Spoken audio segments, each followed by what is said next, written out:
So if you follow a lot of WhiskeyTube, you've probably seen that this question has been posed for the last 2 or 3 years. It's coming out of Reddit, and a certain Redditor proposed that you only need to have 5 bottles at any one time.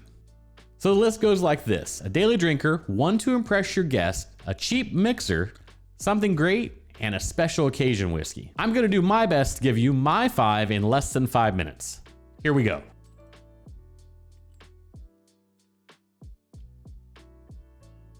So starting with the daily drinker, I'm gonna go at this time with Wild Turkey 101. You guys have probably seen enough of the channel by now to know that I'm just a Wild Turkey fanatic. It's probably my favorite distillery, though that's a tough call with Buffalo Trace. Let's not go there. I think Buffalo Trace offers so many more products that it's really not fair to compare those two.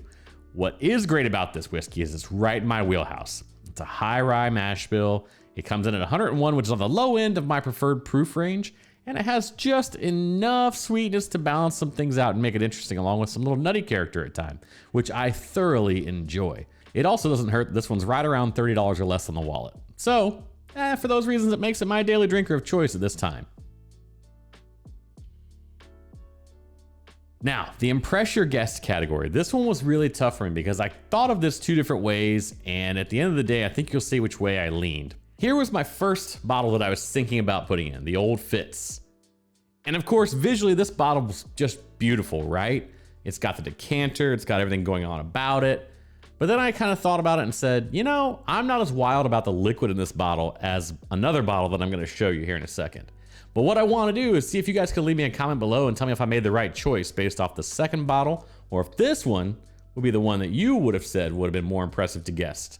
Think about the packaging and the liquid, please. And while you're at it, go ahead and hit the subscribe button if you don't mind. I'd really appreciate it. Okay, so I said E.H. Taylor small batch, and it still has some presentation value, right? It's not like the beautiful decanter, but it comes with a tube, so the tube is kind of cool. The bottle itself actually is very nice looking as well. So if I can do this without throwing it on the ground, right? Beautiful looking bottle, nice presentation.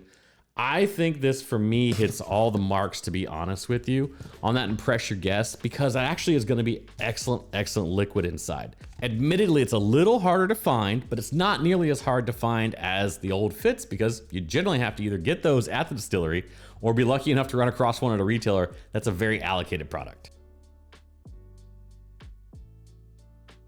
Okay, so the hardest category here, in my opinion, like there was obviously the last one where I had 2 choices, but I showed you guys what I went with, is the cheap mixer. And I think it's because we all have opinions on this. I actually decided to go with the Old Forester 86 here. And I know that's gonna be a controversial choice because it's not one a lot of people go with. It is a good mixer. It also is a good low ingredient cocktail. Once you get out and you start having these real specialty cocktails, it probably falls off pretty quickly. But I tend to enjoy this. It's widely available. It's 20 bucks or less in a lot of markets. And it's just got a nice amount of flavors in it already, with the caramel, the vanilla, the spiciness, the earthiness, sometimes a little bit of banana flavor in there, that it's just gonna play really well up against any sort of mixer or in a cocktail, in my opinion.